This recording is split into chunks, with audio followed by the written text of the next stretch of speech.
look, I did not want any part of this, but she wanted that. So I gave it to her at the end. I am so excited for this upcoming season. I watched the first episode. It's fantastic. And, you said going into this season that you kind of felt like a man on your own island. So how did that change over the course of the season, if it did at all? And how do you feel now? I feel fine. Change happens. I've gone through a lot of changes. Obviously, my closest friend is not with me this season, and that's okay too. Mm-hmm. But it also allows me to reconnect with some other friends on a deeper way. And I think you see that. I so wish they had given us the first episode, so I know what you're talking about. But I know, on my own really speaks to the fact that, I've had a couple of seasons of not the great relationship with these women, simply because of what I was going through in my personal life and, quite honestly, the way I was treated. And I fought that very hard. And oftentimes I felt like I wasn't being heard or I was being misunderstood, whether that was on purpose or not. So I do feel a little alone and a little isolated, but I also have history with these women, especially Kyle and Derick. And it's worth me reconnecting those friendships. It's worth the effort to reconnect those friendships. Right. Well, the first episode, we do see you all kind of get together at this therapy session, and it was very emotional for you. You apologized to the group. Like you said, you've been through a lot, but do you feel like doing that apology gave you that fresh start that you wanted? I can only say that I do things from my heart. Mm-hmm. If I needed to say that, and then it's up to everyone else with what they do with it. Mm-hmm. I can only offer an apology. And whomever chooses to accept it, that's them. Sure, definitely. You mentioned, not going through this season with Lisa, and you've had her by your side for a number of seasons. So how was this experience different for you? I know you said you got to connect with people on a different level, but did you miss having her around? Well, I miss having her around, and I think the whole show missed having her around. Lisa was a big part of the show for a very long time, and her presence, she will be missed. You would cut to those Lisa Rinna moments. She would have those nuggets, or she'd have something to say. But that doesn't mean that we don't go on and life goes on, shows go on. I was as present and in the moment for this season as I was the others when she was there. Mm-hmm. Do you feel like she's at peace with her decision? Do you feel like absolutely?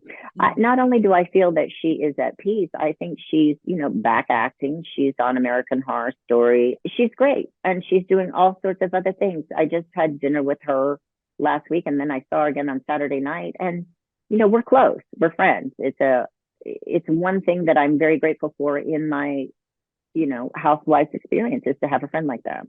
And it's nice to see her go on and do her thing. Mm-hmm. Do you think she'll ever come back? No. You're like, that's a hard no. No, I don't think so. Yeah.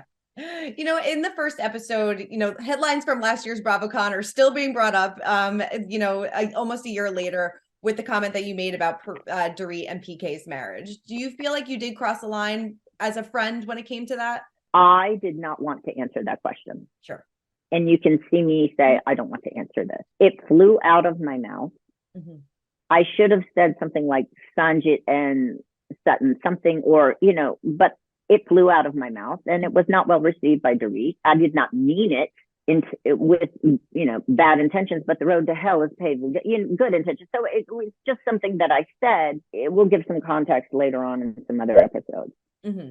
Yeah. It seems like you've done a ton of work in therapy over the past few years. I mean, what is one thing that you wished you could go back and tell yourself day one, when all of the legal issues came about, knowing what you know now and doing the work that you've done? What is one thing that you wish you could tell yourself? I don't know that there's anything I wish I could tell myself. I mean, I always knew to stick it out because I was right.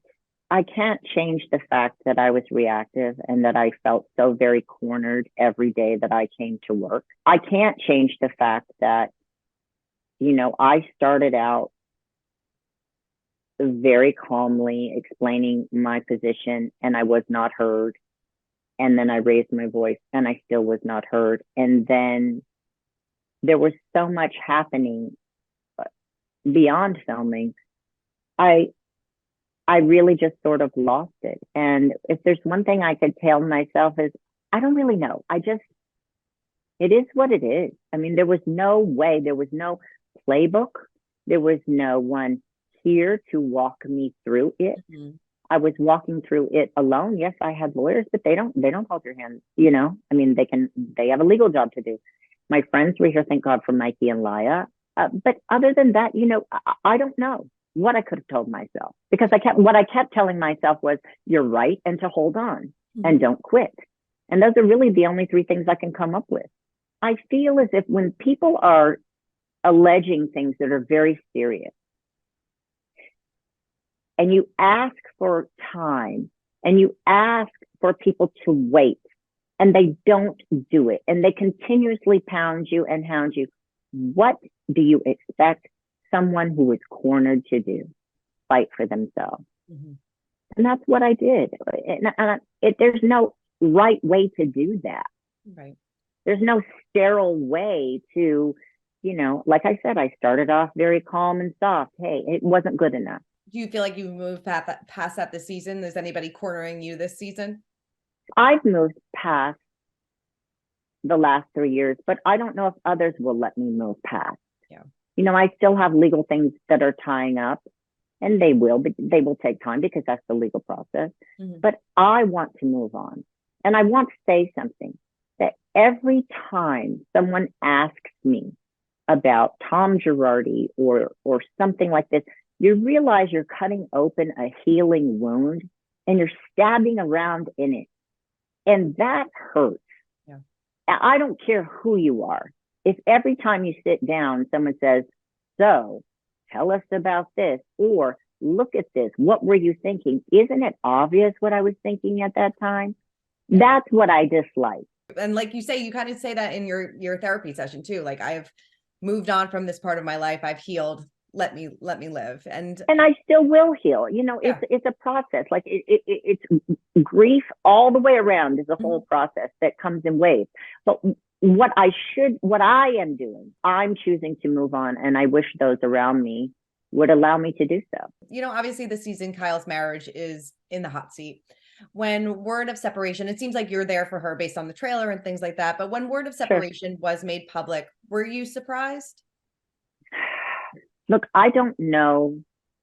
First off, I'm not going to discuss anything privately that you know, no one knows what's going on behind closed doors. And I understand that we are on a reality TV show. Mhm. Nothing surprises me at this point in my life. And that's not, you know, so all I hope is that she and Mauricio, who are the two people in this marriage and their family, that they find peace, however it turns out for them.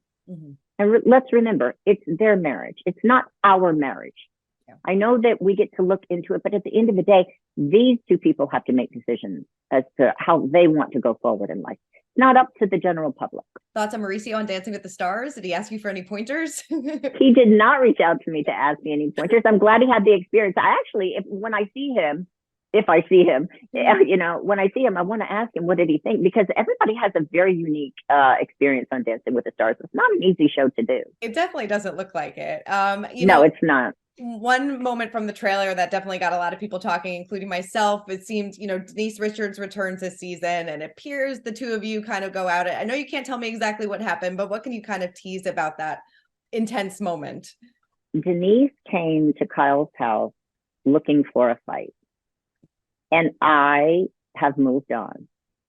And I did not understand where she was coming from. She was not, I'm so sorry about my email. I was not able to recall what she was talking about. So I called my friend Teddy Mellencamp, who remembers everything. And I said, Teddy, what is this about? Because Denise's anger should not be directed toward me. Denise's anger should be directed at Brandi Glanville, Lisa Rinna, and Teddy Mellencamp, not Erika. I'm just happen to be the only one here. So at that party, at Kyle's party, when she was saying all these things, I literally, number one, was confused. Number two, I apologized because I couldn't remember. And then she wanted to continue that on Taco Tuesday at Crystal's. And that's when you see me say, I had to be, look, I did not want any part of this, but she wanted that. So I gave it to her at the end.